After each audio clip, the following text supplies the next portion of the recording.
So it seems as if the Owl House is in a trilogy of character development heavy episodes, strengthening the bond between the characters and the audience before things get more intense than ever. Last week was all about Willow and Hunter. Next week will be about Eda and Rain. But this week was all about our dear protagonist, Luz Noceda, and her girlfriend, Amity Blight, answering the question on everyone's mind, what happened to Luz's father? And the answer may have been what you suspected all along, or it might have come as a surprise. Either way, Luz's actions throughout the series can be viewed in a completely new light. So as always, let's break down this emotionally charged episode for all the details you may have missed. And to stay in the loop with all of our Owl House content, please be sure to throw this video a like and subscribe to the Roundtable with notifications on so you never miss a video. And of course, it really helps us out in this vicious algorithm. I also want to share that soon, we'll be launching some Owl House inspired merch as a part of a bigger project. But for now, here's a sneak peek. The awesome Janky Bones is the artist on this, and I'm excited for y'all to see it. It probably would have been launched already, but as I've said in other videos, I've been finishing up a big move, so I've been as slow as a snail compared to where I want to be. That being said, I'm aiming to launch this shirt this Friday. A portion of the profits from this new merch will go to the artist, and for Owl House merch in particular, to a charity.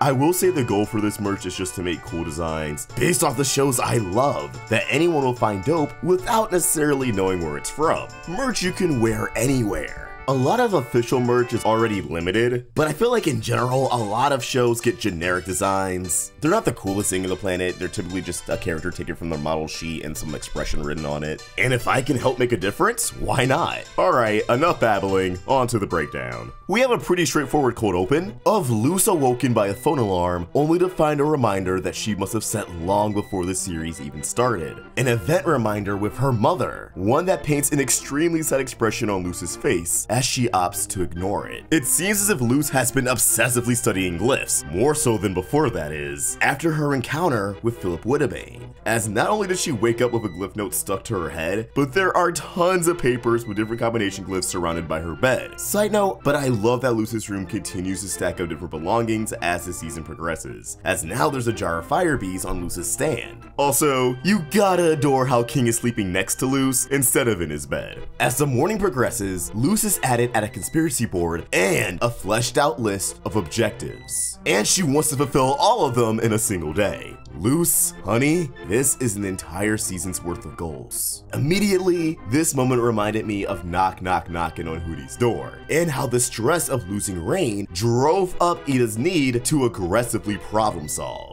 Runs in the found family, I guess. I think the difference is, whereas Eda used that stress to aggressively solve the current problem she was having, that being Rain, and just suffering from a general lack of information, Luz is trying to use problem solving in a way to avoid the bigger emotional problems.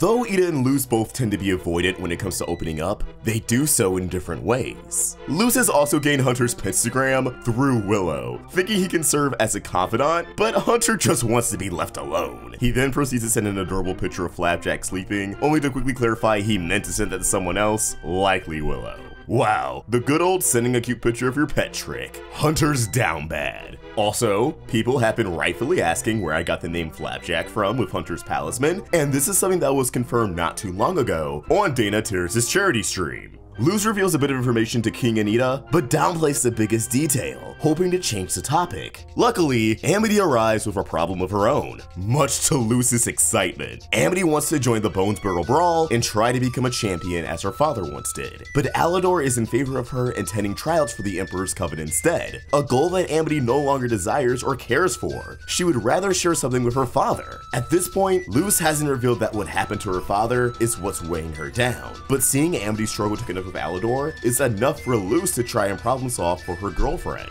while also projecting her own emotions onto the situation. Meanwhile, after spotting Warden Wrath at the brawl, crowned as the previous champion no less, Eda and King try to get information out of him pertaining to the Day of Unity and Rain Whispers. But when Warden Wrath refuses to entertain them, Eda schemes to use a blabber spell on him instead. And this episode doesn't just provide us with insight to the characters, but a slew of new magic. Luz invents a new glyph combination, the Safety Hover, activating a split second of levitation to cushion one's fall in a perilous situation. I have a feeling this will be vital in the future, like maybe saving Hunter from winding up as a sacrifice for Belos in the Day of Unity. It also reminds me of Luz's near-death experience being a pawn in Lilith and Eda's battle during Agony of a Witch. We learn that witches can cast spell circles that they can speak into like microphones, perfectly imitating someone else's voice, which Amity uses to trick the Abomaton that Alador assigned to her. Again, this could come in handy later. There's concealment stones, which basically function as makeup for witches, greatly amplifying their appearance. Their hair, their clothes, facial hair and acne, all of it is altered or, well, concealed when wearing these stones. Without the stones, Edric and Emira look like your average teenagers. Though my lord, Edric's resemblance to Alador really shows, right down to the glasses. We see Oracle magic firsthand during Amity's battle with Scab the All-Knowing, shooting purple fire out of his orb like a flamethrower. Construction magic turns out to basically be earthbending from Avatar. Makes sense as Dana Terrace is a huge fan. One of Amity's opponents breaks apart a huge cube of the earth beneath them and sends it flying towards her. Damn, you know they're building stuff over there at Sonic speed. Should I make a Sonic 2 video? Let us know in the comments down below. But I'm gonna do it anyways. Healing magic is briefly demonstrated through Emira, as she has to focus to properly heal Amity's wounds. And last but not least, beekeeping magic also gets a little bit of focus through a side mission with Edric and Eda. Turns out, Edric dabbles in it as a hobby, though he doubts himself. This magic can fortify materials such as rope, but it really seems to boil down to technique. As with illusion magic, Edric is able to set out numerous successful traps, like projecting a fake flower for a skin badger to try and touch, only to find itself encased. Before we continue, it's time for our weekly fan spotlight. Hit it!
So the rest of this episode is pretty forward. Luz sees Amity is handling the brawl like a champ, which leaves her just kinda sitting around on the sidelines with nothing to distract her from thinking about her father. So she just decides to join the brawl alongside Amity as the Spellraiser, much to Amity's confusion. Luz rationalizes this as a tag team, but Amity can tell something is bothering Luz, wishing her partner would be honest and open with her. Also, thanks to Luz trying to keep the Abomaton at bay, an alarm is sent to Alador, who's not happy to see Amity defy his instruction. What's telling though is that as the alarm blares, Luz gets overwhelmed and shouts, "Get out of my head!" This may seem random at first, or might just remind you of Smiling Friends, but given the impending reveal around Luz's father, it's possible that she associates sirens with the incident that caused her dad to pass away. This wasn't just Luz acting irrationally, this could have been a response to trauma. We get to see just how powerful Alador is, arriving onto the scene of a grand entrance as he constructs a giant platform made out of abominations. And later, he keeps Warden Rav's transform state at bay. Darius is shaking.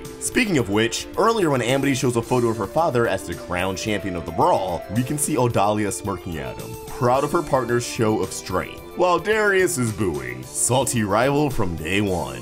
Because I didn't break it down before, we get a look at the invisibility glyph as Amity uses it to run away from her father and Luz, frustrated with the both of them. This combination consists of 2 light glyphs and 2 ice glyphs, which makes sense as ice and light are both very reflective. So working in tandem, they perfectly mask a user by reflecting the world around them back at itself.